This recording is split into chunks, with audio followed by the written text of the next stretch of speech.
How could you possibly be afraid of spiders? Look at this guy. And this isn't even a fake spider. There's real spiders that look like this. I know I said I was burnt out on short indie games and making short videos, but I have a list of high priority games that I'm always monitoring, and Webbed just sort of had a surprise announcement about a day before its release, and I had to interrupt the other video that I'm currently working on to talk about this game because it is absolutely certified. Every once in a while, especially when sifting through indie games, I get really cynical about the state of video games. It's really hard to play, analyze, and write about games all day and not at some point start to feel like you're kind of losing your passion for the entire concept. That is, until something genuinely refreshing like Webbed comes along. Also, before we get too far, this is a spider game, so we are going to be looking at and talking about spiders. And I don't want to hear any spider haters whine in the comments. The game has an option to turn on Arachnophobia mode that turns them into little slimes, so use that if the only thing stopping you from playing this absolute fucking gem is not wanting to look at a cute pixel cartoon spider. And I'm sure at some point there's probably going to be some brief spider footage in this video. Anyway, why am I so hyped on Webbed? Why did I feel like I needed to stop the presses and get this video out? Well, for one, I always love games where you aren't playing as a human. Every fucking game is a guy with a gun, but there are so many untapped options out there no one is working with, and usually when you tell people that a guy with a gun isn't creative enough, they'll reply with, "Alright, but hear us out. What about a girl with a gun?" This is not enough. I want more games where you play as weird shit.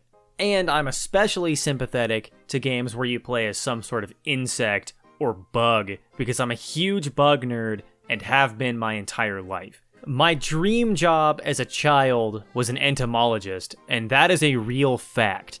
And before someone comes in here saying the spiders are arachnids, like I don't know, you better check your bullshit at the door, because I have half a biology degree and zero patience.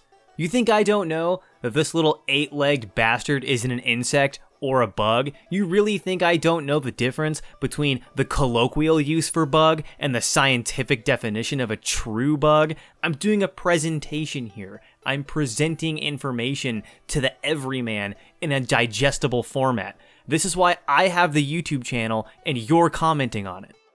But yes, Webbed is good, and let's talk about why. Webbed is first and foremost entirely not only about gameplay, but about creative and explorative gameplay that the player is in complete control of that maximizes freedom. In order to really get into what I mean by that, we need to go over the movement system of Webbed, which is, and I'm using this term in the original sense, literally perfect. In Webbed, you play as a spider, clearly. And, as you can imagine, the spider can walk around. But that isn't the entire picture. The first thing you can do is swing around on webs. This web swinging system is entirely physics-based. You shoot a web, if it hits a valid object, you will be pulled towards that object, and you can use this forward momentum to swing around and do all sorts of aerial shenanigans. The second thing you can do is spin webs. You do this by clicking a point, holding a button, and releasing on a second point. This is also completely physics-based and will only work if you hit 2 points a web can stick on. You can then move around on these spun webs completely freely, even if they are completely vertical. These webs also stay in the game's environment unless you choose to destroy them, which means any webs you spin to make moving through the world easier, like webs used as bridges or webs used for more convenient grappling points for your swinging, will always stay where you put them, allowing you to completely customize the platforming to your own liking when you need to backtrack through areas. This means that not only are you doing extremely fun, responsive, and engaging physics-based platforming with one of the best movement systems I've ever seen in a game, but you are also, to some extent, building your own platforming levels, which only adds to the fun. And, realistically, you can spin webs into whatever shape you want and really just get insane with it. Webbed even gives you the option to use a skateboard to make it even more wacky if you want. Now, the obvious direction to go from here is, sure, the movement is great, but what are you moving towards? Webbed, of course, has an overarching objective, which is to save your himbo spider mate from this bird before he gets eaten or whatever, but the bird lives up on a magic floating avatar island, so how do you get there? Well, you need to enlist help from several different insect species to turn this old fucked up moth nest into a hot air balloon and fly up there. To do this, you need to do some stuff for the ants, do some stuff for the bees, and do some stuff for the dung beetles, and you can do all of this stuff in whatever order you want and explore the world however you feel like exploring it. And while you're exploring it and working towards the main objectives, there are all kinds of collectibles, side objectives, and other things to unlock. For example, anytime you find a spider hidden somewhere, you will be able to do something to unlock that spider as a skin, which is something that I was very hyped for as a spider enthusiast. You can also unlock various hats, and even find the top secret hat button.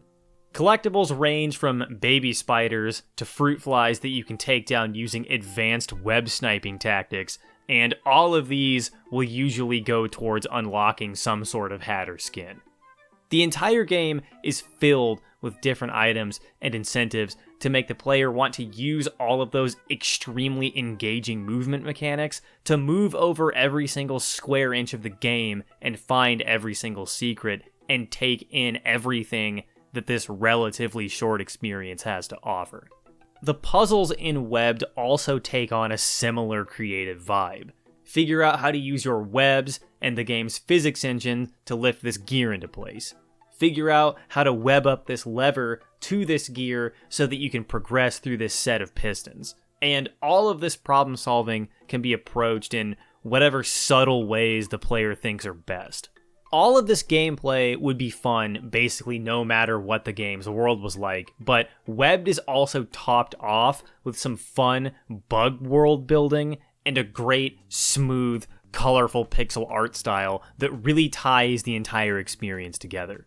The ants are communist engineers, the bees are royalist weirdos, the dung beetles are large, there are many bug tropes.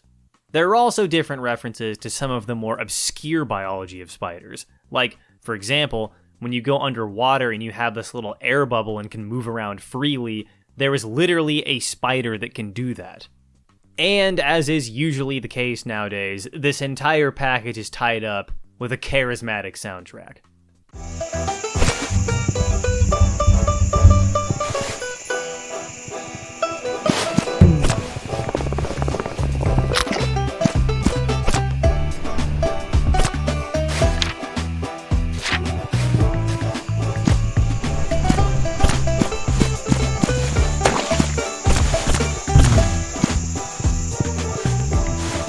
As sort of stereotypical as it is to say this, the only thing I can say that's bad about Webbed is that there wasn't enough of it. You can do a 100% run of Webbed in under 10 hours, which is a shame because I would play a 1,000 hour long spider game, and I really, really hope that the team uses this game as a framework and just ports this movement system and all of these assets into an amazing sequel. Buy this game so that I can get a sequel. It's only $10, I'm begging you, it's flawless game design, this tiny Australian dev team deserves your money way more than some lame fucking AAA studio giving us Gunman and Gun Girl. That's my spider game video. I'll probably be back next week with a longer horror game video to get us ready for the horror game extravaganza that I do every October. If you want more videos like this one, consider subscribing. If you're already subscribed, make sure to like, comment, do the bell, And of course, check out my second channel where my new podcast is hosted. If you want more ways to get the podcast, it's on most podcast platforms. And if you really want to support the channel, the best way to do it is by joining the Patreon, where you get exclusive podcast episodes uploaded for patrons only. And you can also enjoy looking smug in my Discord community, which you can join with a link in this description. I also stream every Thursday on Twitch, and you can find me there with a link in the description. Finally, you should follow me on Twitter so you don't miss any important updates. Thank you for watching, and I'll see you in the next video.